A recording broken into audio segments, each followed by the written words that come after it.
जी नमस्कार, मैं हूं राज पाठक। देखिए, लोकसभा चुनाव को लेकर के अब तीसरे चरण का भी मतदान आज हो चुका है। बिहार की 5 लोकसभा सीटों पर इस वक्त मतदान हुआ और मतदान में कहीं ना कहीं इस बार ये कहा जा सकता है कि जो वोटिंग प्रतिशत बढ़ा है तो कहीं ना कहीं मतदाताओं में एक खुशी है और इसी को लेकर के अब जो राजनीतिक पार्टियां हैं उनमें एक खुशी का माहौल दिख रहा है। इसमें हम ये जानने की कोशिश करेंगे कि इसमें बढ़त किसको मिल रहा है। क्या एनडीए को फिर से एक बार सांस मिली है, जिस तरीके से बाकी 2 लोकसभा का जो चुनाव का मतदान हुआ उसमें जिस तरीके से कहा जा रहा है कि उनको डैमेज हुआ, या फिर तेजस्वी यादव फिर से इस बार बढ़त बना चुके हैं। इन तमाम चीज़ों पर जानने के लिए हमारे साथ वरिष्ठ पत्रकार विपुल जी हमारे साथ में हैं। सबसे पहले तो स्वागत है आपका। बहुत बहुत धन्यवाद राज। विपुल जी, सवाल यही है, लोग जानना चाहते हैं, जितने लोग हमारे साथ जुड़े हैं, कि अब तीसरे चरण की इन 5 लोकसभा सीटों पर क्या रिजल्ट होगा। क्या मतदान जब हुआ, क्या स्थिति देख रहे हैं आप, किसको बढ़त दिख रहा है आपका? राज, आपको सबसे पहले हम जानकारी ये देना चाहते हैं कि जो 2 फेजों का जो चुनाव हुआ, फर्स्ट फेज और सेकेंड फेज बिहार में, ये 2 फेजों में जो है मतदान प्रतिशत काफ़ी कम रहा और वोटिंग प्रतिशत का कम होना कहीं ना कहीं एनडीए कुनबा को झटका लग गया।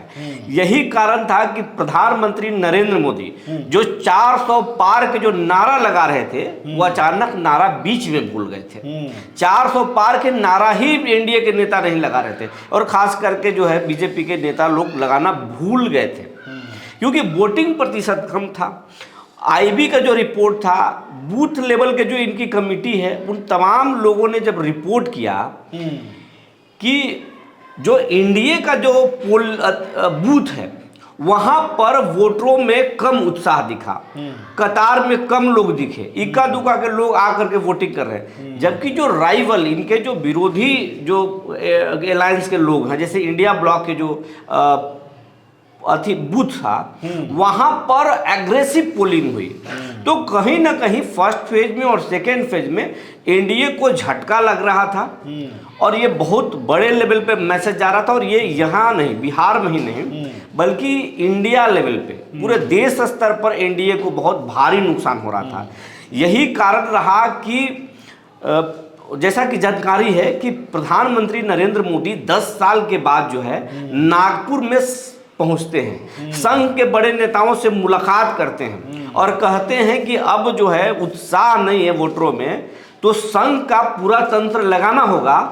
तो तमाम इकाई है उनको लगाइए और बूथ लेवल तक के लोगों को जागरूक कीजिए और वोटरों को आप मतदान केंद्र तक पहुंचाइए। इस पर एक सवाल ये होगा कि क्या जो तीसरे फेज का जो मतदान होना था उससे पहले नीतीश कुमार का जिस तरीके से एक्टिव होना दिख रहा है, क्या ये भी अंतर है कि अब एनडीए के जो पाले में खुशी दिख रही है, सांस में सांस है, क्योंकि अब नीतीश कुमार भी सामने आकर के बैटिंग कर रहे हैं? आपको लग रहा है ऐसा क्या?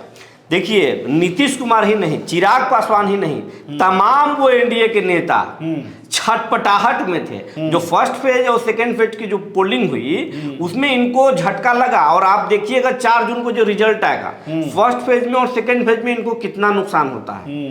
तो इसके बाद आप 2020 के आप विधानसभा के चुनाव को याद कर लीजिए। आप देखे होंगे जब रिजल्ट आया था तो फर्स्ट फेज में बिहार विधानसभा में बड़े पैमाने पर जो है सीट इनका लूज हुआ था। पूरा मगध का इलाका, शाहाबाद का इलाका में एनडीए कुनबा साफ हो गया था। बिल्कुल। तो यही सीन लोकसभा चुनाव में भी रहा।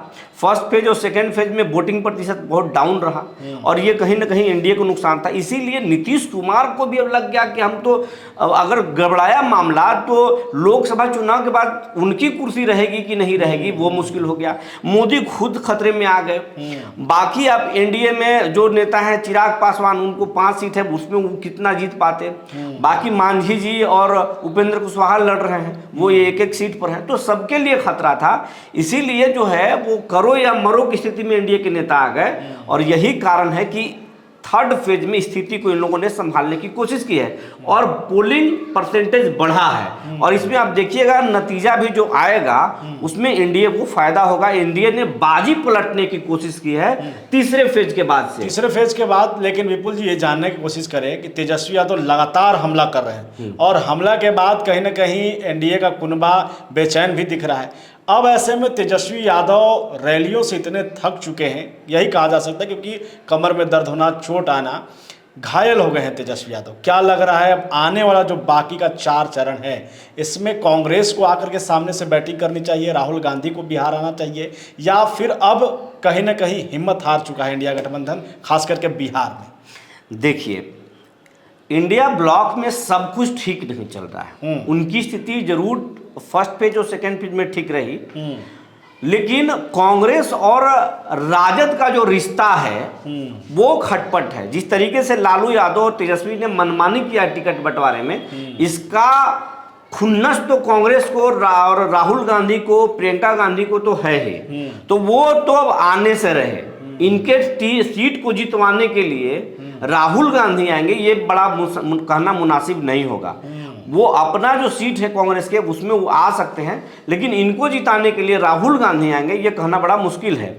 दूसरी बात, तेजस्वी यादव की हम यहाँ पर तारीफ करना चाहेंगे। तेजस्वी यादव चोटिल हो गए और दर्द से करा रहे हैं, लेकिन चुनाव प्रचार कर रहे हैं। तेजस्वी यादव घायल शेर की तरह है, अकेले दहाड़ रहे हैं। यहाँ पर एनडीए में एक पर एक आप स्टार प्रचारक को देख लीजिए, पीएम मोदी हैं, इनके पास योगी हैं, नीतीश हैं, और कई मंत्री हैं जो स्टार प्रचारक हैं और मोर्चा संभाले हुए हैं। चिराग पासवान खुद हैं, मांझी हैं इनके पास, तो तमाम लोग हैं। लेकिन तेजस्वी यादव जो है इन सबका मुकाबला अकेला बाघ की तरह कर रहा है, और यही कारण है कि तेजस्वी यादव अगर इस बार चुनाव परिणाम अगर बदलेगा, जैसे पिछली बार 40 में 39 जीत गया था एनडीए, लेकिन इस बार अगर कम हुआ और इंडिया ब्लॉक को अगर फायदा हुआ, तो इसमें सीधा श्रेय तेजस्वी को जाएगा। अब सीधा श्रेय आप दे ही रहे हैं, तो बस आखिरी सवाल ये जानने की कोशिश करेंगे, जो दावा बिहार में इन एनडीए गठबंधन का है 40 की 40 लोकसभा सीट, अभी तक के जो स्थिति है तीसरे चरण के मतदान के बाद, क्या लग रहा है आपको? नुकसान दिख रहा है एनडीए को या फिर फायदा ही फायदा? नहीं, नुकसान तो बिल्कुल होगा। इसमें तो देखिए, एग्जिट पोल पर चुनाव आयोग ने रोक लगा दिया, तो हम ये नहीं कह सकते हैं, लेकिन एक सर्वे के तौर पर हम ये बोल रहे हैं कि इनको नुकसान, एनडीए को नुकसान होगा और इंडिया ब्लॉक को इस बार बढ़त मिलेगी। 39 तो इनको अब आने से रहा, 39 तो नहीं आने वाला है। अब जब भी आएगा अब 30 के ऊपर थोड़ा रहेंगे, लेकिन इंडिया ब्लॉक को फायदा होगा। 30 की बात विपुल जी बाद में करेंगे, क्योंकि अभी मतदान होने बाकी हैं, परिणाम भी आएगा, उससे पहले हम लोग जरूर लोगों को बताएंगे क्या स्थिति रहा बाकी 7 चरण में। अभी तो लड़ाई इस तरीके से हो रही है कि अभी एनडीए की मुसीबत बढ़ने वाली है, क्योंकि प्रधानमंत्री मोदी लगातार बिहार दौरे पर हैं, और अब जो है 13 आपको मई को आने वाले हैं बिहार में, फिर से एक बार हाजीपुर में। तो इस तरीके से तमाम चीज़ें हैं और दोनों तरफ से बैटिंग चल रही है धुआंधार। देखना ये हुआ कि स्थिति आने वाला जो चुनाव है उसमें किस तरीके से होता। तेजस्वी यादव के साथ कांग्रेस का कुनबा लगता है कि नहीं, ये भी एक मज़ेदार देखने को मिलेगा।